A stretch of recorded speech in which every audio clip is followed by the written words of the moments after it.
Hey guys, it's Brian, and this is the first video I'm doing of a re-update, which I might do more than one of these, but it's basically if I want to revisit a subject, a movie, and I feel like maybe the first time I talked about it, I didn't give it enough justice, I didn't explain it enough, or I didn't really tell you guys exactly how I felt about the movie, or I just wanted to add to it.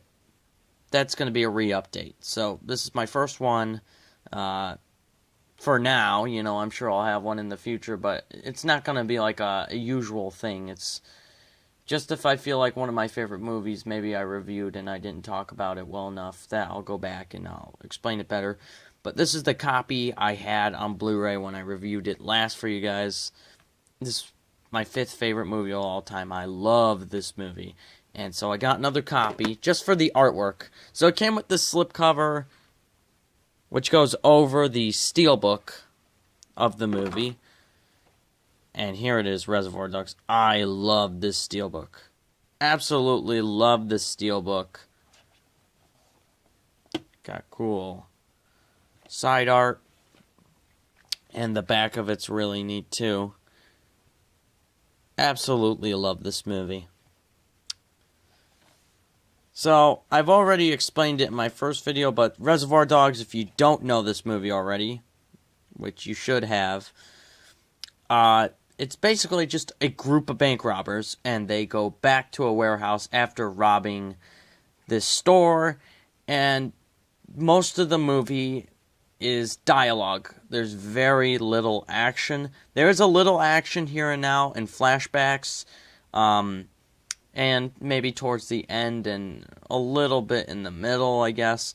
But most of the movie is dialogue driven, and it's just about the characters. And I've always loved mob movies and gangster movies my whole life, and they're my favorite film genre of all time. The Godfather, Goodfellas, Scarface, Pulp Fiction, all some of my favorite movies. Casino, But Reservoir Dogs is my my fifth favorite movie of all time, and I absolutely love this film. And what makes this great is each one of these characters has their own persona. They are their own person. For example, Mr. Blonde over here, he's kind of the crazy one. Mr. White, he's kind of like the only sane one in the group who's the rat? Who do I trust? Nice guy Eddie, he's the son of the boss. Mr. Orange, just another one of the bank robbers. Mr. Pink, he's kind of like he's too careful, he doesn't trust anyone. He thinks someone could be a snitch, a cop. Mr. Brown, his character isn't really that involved in the movie, played by Quentin Tarantino, and I think Tarantino made him that way on purpose. He just wanted to be there in the movie, and he's in there for being one of the guys. Mr. Blue, again, we rarely see Mr. Blue. I'm just surprised he's on this box. He's in the beginning, at the diner, and then he's gone. If you've seen this movie, you know about the diner scene. It's probably one of the greatest scenes to an opening of a movie, period. It's one of my personal favorites. I love what these guys talk about in the diner, in the first scene we meet them. And then we have Joe here, which is the boss. I love this movie. I think it's great. I love the dialogue. I love the back and forth. I love the music. I love the craziness of the characters. It really is a great movie. I talk about a badass way to open up a movie.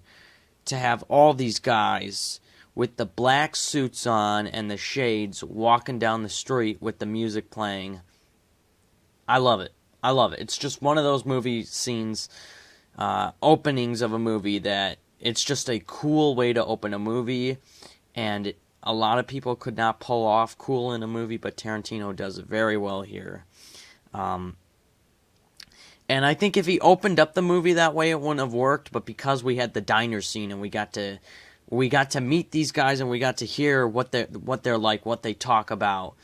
Just a bunch of guys talking about guy stuff, about tipping and stuff, and the conversations in this movie are really engaging. Just like Pulp Fiction, they're really engaging. You're listening to the dialogue very closely. If I'm watching, like a blockbuster action movie, I'm looking at the violence and action more. But in this movie, I'm looking at the action. I'm looking like hearing the dialogue. Everything's done perfectly to a T. I just love this movie. The only thing that, that's always made me a little, is the ending to this movie. I've always thought I would love to see another 5 minutes of this movie to find out what exactly happens. And I like it that Tarantino decided to cut the ending off a little short. I think that's smart of him. But for us as viewers, it makes us, like, what happened?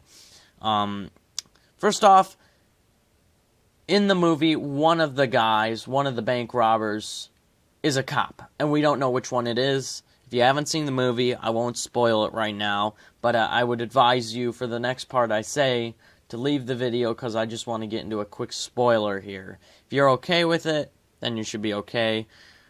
But at the end, and this is a spoiler, we never see whether Mr. Pink gets out with the diamonds or not, whether he's able to escape or not. He leaves, and shortly after the cops show up, we don't know if Mr. Pink gets the diamonds, whether he's caught, whether he gets to hide them someplace before he gets arrested. We don't know. So that's the first thing. The second thing is, Mr. Orange is very brutally injured. He was shot, he's in pain. We don't know if he's going to live. So we don't know whether he's going to die and bleed out eventually, or he's going to make it to a hospital in time and live. Third off, at the end we hear gunshots go off. We hear a gunshot, and then the movie cuts to black. And this is right after Harvey Keitel, Mr. White, that's who Harvey Keitel is, the actor. Right after Mr. White finds out Mr. Orange is a cop, Mr. White starts to cry.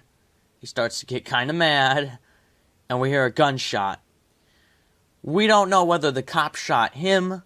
We don't know whether Mr. White shot Mr. Orange. We don't know whether Mr. White would have lived. We don't know.